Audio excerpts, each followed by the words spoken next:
श्रोताओं को नमस्कार करता हूँ। अब मैं ये बतलाने जा रहा हूँ, श्रीमद् भागवत पुराण में ही लिखित है कि व्यास मुनि गंगा किनारे घूमते हुए आए और गंगा के किनारे बैठकर बहुत चिंतामग्न थे, चिंता में पड़ गए। और उसी समय घूमते घामते नारद मुनि पहुँच गए।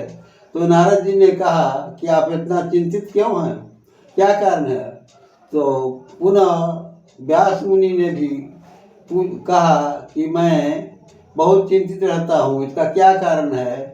तो नारद जी ने कहा कि देखिए, आपने महाभारत की रचना की, चारों वेद की रचना की, लेकिन आपने कृष्ण के प्रति भजन नहीं किया है, कृष्ण को स्मरण नहीं किया है, इसलिए आप चिंतित रहते हैं। इसलिए कृष्ण की भक्ति, उनके भजनामृत में आप ध्यान दें, तभी आप की चिंता दूर होगी।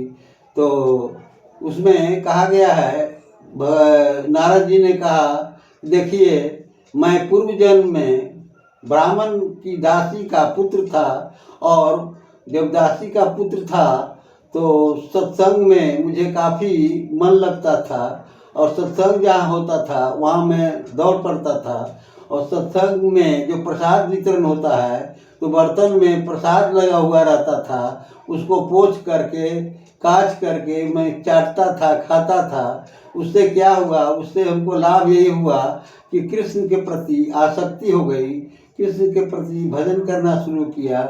और इसीलिए उन्होंने व्यास मुनि को राय दिया कि आप सब कुछ करते हैं, वेद की रचना किया, सब कुछ किया, लेकिन आपको भगवान कृष्ण के प्रति आसक्ति नहीं है, इसीलिए चिंता के मुख्य कारण यही है। तब उन्होंने श्रीमद् भागवत पुराण की चर्चा की, भागवत पुराण की रचना की। श्रीमद् भागवत महापुराण व्यास मुनि द्वारा ही लिखित है और 2 खंडों में है। तो अभी मैं कई दिनों तक प्रयास करूँगा कि भागवत पुराण की चर्चा करूँगा। ये तो और अन्य बातें, अन्य के अतिरिक्त